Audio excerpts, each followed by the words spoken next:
Good morning dear students. ये आपकी class third की मोरल एजुकेशन की बुक है, नैतिक शिक्षा और सामान्य ज्ञान की बुक है।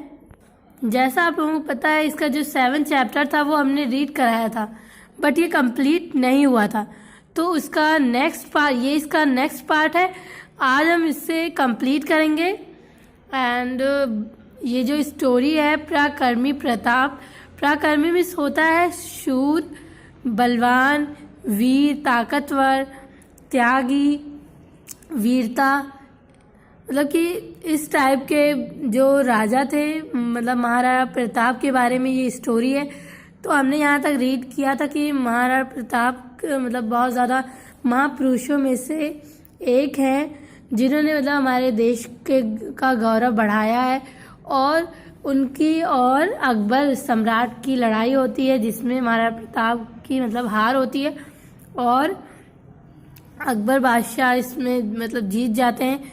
और उनके जो एक महाराणा प्रताप के एक सेवक या सरदार होते हैं, सॉरी, वो उन्हें सुरक्षित उन्हें वापस भेज देते हैं उस युद्ध के मैदान से। चले इसके आगे देखते हैं।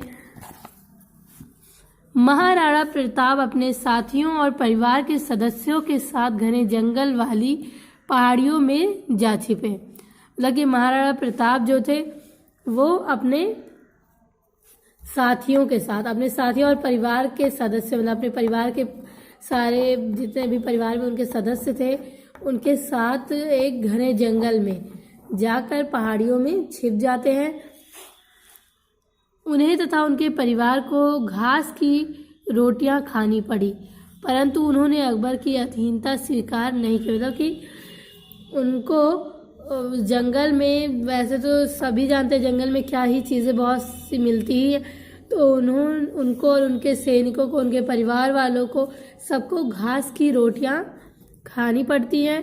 लेकिन महाराणा प्रताप इतने शूरवीर, इतने बलवान थे कि उन्होंने राजा मतलब अकबर बादशाह की अधीनता स्वीकार नहीं की थी और उन्होंने नहीं किया। महाराणा प्रताप के पास धन की कमी थी। उनके एक विश्वास पात्र मंत्री भामा शाह ने उनकी सेवा में धन प्रस्तुत किया। मतलब कि महाराणा प्रताप जो थे उनके पास पैसे की कमी थी, धन की कमी थी, और भी मतलब जो खजाना होता है, जो दरबार का खजाना होता है, उस चीज़ों में हर चीज़ की इनके पास मतलब कि ज़्यादातर धन की ही कमी थी। तो उनके एक विश्वास पात्र मित्र थे, जिन पे वो पूरी तरह विश्वास करते थे। तो वो उन्होंने उनकी मदद की, उनकी सेवा में उन्हें धन दिया था, धन प्रस्तुत किया था, जिनका नाम था भामा शाह। यहाँ आप देख सकते हैं, ये है घोड़ा महाराणा प्रताप का, ये है भामा शाह, ये है आपके महाराणा प्रताप है, और इन्होंने मतलब कि अपनी तरफ से धन देकर उनकी मदद की थी। भामा शाह के धन से महाराणा प्रताप ने एक विशाल और शक्तिशाली सेना का गठन किया। उन्होंने मुगलों से संघर्ष करते हुए धीरे धीरे अपने कई दुर्ग वापस प्राप्त किए। मतलब कि जब भामा शाह ने मतलब कि महाराणा प्रताप को धन दिया था, तो उसी धन मतलब उनकी मदद से, उसी धन की हेल्प से महाराणा प्रताप ने एक बहुत बड़ी, मतलब विशाल में होता बहुत बड़ी शक्तिशाली सेना का उन्होंने गठन किया, उसको मतलब इकट्ठा किया, बहुत बड़ी सेना बनाई। और उन्होंने मुगलों से संघर्ष करते हुए, मतलब कि मुगलों से उन्होंने बहुत ज़्यादा कठिनाई के साथ संघर्ष किया, लड़ते हुए उन्होंने धीरे धीरे अपने बहुत से दुर्ग में किले वापस प्राप्त कर लिए, अपने किले बहुत से वापस प्राप्त कर लिए।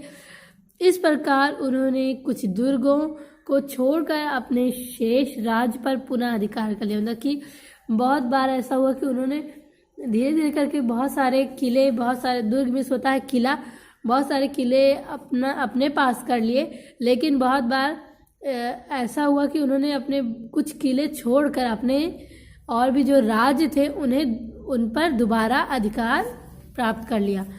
महाराणा प्रताप लगभग 20 वर्षों तक मुगलों से संघर्ष करते रहे और अंत में वीर गति को प्राप्त हुए। मतलब महाराणा प्रताप और अकबर मुगल सम्राट की लड़ाई लगभग 20 सालों तक चलती रही और उन्होंने बहुत संघर्ष किया और अंत में मतलब लास्ट में उन्होंने मतलब वो वीर गति को प्राप्त हुए, मतलब कि वीरता की मिसाल के तौर पर वो माने गए।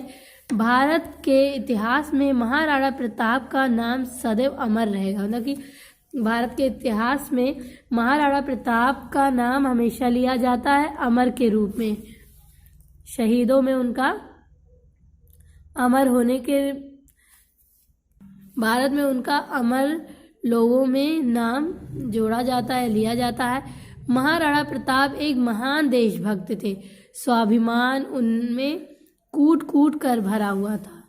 उनके मस्तक किसी के आगे नहीं झुका, उनका मस्तक किसी के आगे नहीं झुका, वह सदैव ऊंचा रहा। मतलब कि जो महाराणा प्रताप थे वो एक बहुत बड़े मतलब कि अपने देश के प्रति अपनी जान कुर्बान करने के लिए अपने सब कुछ न्यौछावर करने को तैयार ऐसे देशभक्त थे जिन्होंने मतलब कि उनके स्वाभिमान मतलब अपने स्वाभिमान के लिए वो कभी किसी के आगे अपने सर को न झुकाने वाले मतलब वीर पुरुष थे और वो हमेशा सदैव ऊंचे ही रहे।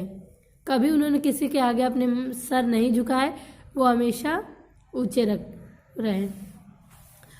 तो बच्चों इस स्टोरी से हमें क्या शिक्षा मिलती है कि हमें अपने स्वाभिमान की रक्षा करनी चाहिए और हमें अपनी मातृभूमि पर अपना सब कुछ न्यौछावर करने के लिए हमेशा तैयार रहना चाहिए और सब कुछ बलिदान करने के लिए, सब कुछ न्यौछावर करने के लिए हमेशा तैयार रहना चाहिए। तो ये स्टोरी यहाँ कंप्लीट हो रही है।